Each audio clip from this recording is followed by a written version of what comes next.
తమిళనాట భాషా వివాదం ముదురుతోంది. తాజాగా కేంద్ర హోంమంత్రి అమిత్ షా ఈ వివాదంలోకి ఎంట్రీ ఇచ్చారు. హిందీ భాషను వద్దనడం రాజకీయమేనని స్టాలిన్ మండిపడ్డారు.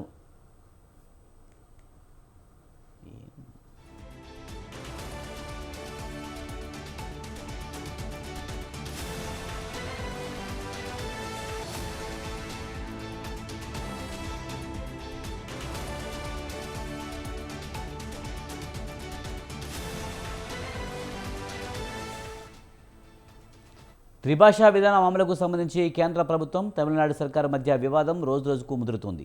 తాజాగా కేంద్ర హోంమంత్రి అమిత్ షా ఈ వివాదంలోకి ఎంట్రీ ఇచ్చారు. తమిళనాడు ముఖ్యమంత్రి స్టాలిన్పై కేంద్ర హోంమంత్రి అమిత్ షా ఘాటు ఆరోపణలు చేశారు. తమిళ భాష అభివృద్ధికి స్టాలిన్ సర్కారు చేసిందేమీ లేదన్నారు ఆయన. ఈ విషయంలో ప్రజలకు తాము చేసిందేమిటో ముఖ్యమంత్రి స్టాలిన్ వెల్లడించారన్నారు. సత్తా ఉంటే మెడికల్, ఇంజనీరింగ్ కోర్సులను తమిళంలో ప్రారంభించాలని స్టాలిన్కు సవాల్ విసిరారు అమిత్ షా.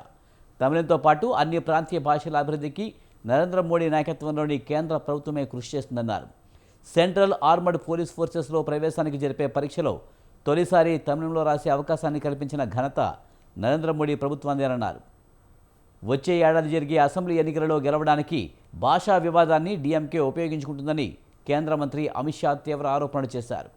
కాగా హిందీని కేంద్రం బలవంతంగా రుద్దుతుందని ఆరోపిస్తూ ఇటీవల తమిళనాడు ముఖ్యమంత్రి ఎంకే స్టాలిన్ అఖిలపక్ష సమావేశాన్ని కూడా ఏర్పాటు చేశారు. పార్టీలకు అతీతంగా తమిళనాడులోని ప్రముఖులందరూ ఈ సమావేశానికి హాజరయ్యారు. కేంద్ర ప్రభుత్వం తమిళ ప్రజలపై బలవంతంగా రుద్దితే సహించేది లేదని అఖిలపక్ష సమావేశం తేల్చి చెప్పింది. తమిళనాడులో కొంతకాలంగా భాషా వివాదం నడుస్తుంది. జాతీయ విద్యా విధానం కింద త్రిభాషా సూత్రాన్ని తమిళనాడులో కూడా ఖచ్చితంగా పాటించాలని కేంద్ర మంత్రి ధర్మేంద్ర ప్రధాన్ ఇటీవల స్పష్టం చేశారు. త్రిభాషా సూత్రాన్ని పాటించకపోతే సమగ్ర శిక్షా అభియాన్ కింద ఇచ్చే నిధులను నిలుపుదల చేస్తామని కేంద్ర మంత్రి ధర్మేంద్ర ప్రధాన్ తమిళనాడు ప్రభుత్వాన్ని హెచ్చరించారు. కేంద్ర మంత్రి ధర్మేంద్ర ప్రధాన్ హెచ్చరికలను డీఎంకే సీరియస్గా తీసుకుంది.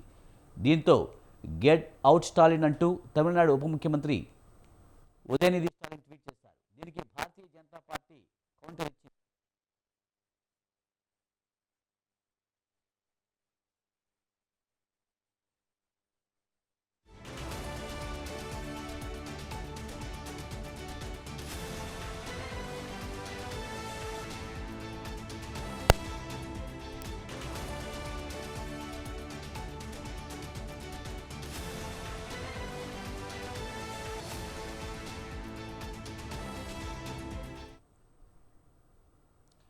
గెట్అవుట్ స్టాలిన్ అంటూ బీజేపీ రాష్ట్ర శాఖ అధ్యక్షుడు అన్నమలై హ్యాష్ట్యాగ్తో డీఎంకేపై విమర్శలు గుప్పించారు.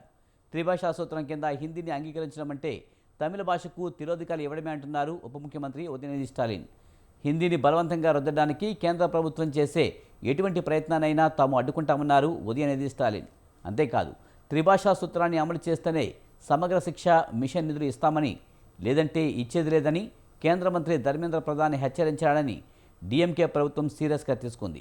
కేంద్ర ప్రభుత్వం నుంచి న్యాయబద్ధంగా తమకు రావాల్సిన వాటాల గురించి అడిగితే అందుకు హిందీ భాషతో ముడిపెడుతున్నారని ఉదయనిధి స్టాలిన్ మండిపడ్డారు. చరిత్రలోకి వెళితే తమిళనాడులో మొదటి నుంచి హిందీ వ్యతిరేకత ఉంది. 1965 నుంచి హిందీ భాషను బలవంతంగా రుద్దడాన్ని డీఎంకే వ్యతిరేకిస్తోంది. కాగా 1967లో తమిళనాడులో అప్పటి కాంగ్రెస్ పార్టీ ఓటమికి ఇదే ప్రధాన కారణం.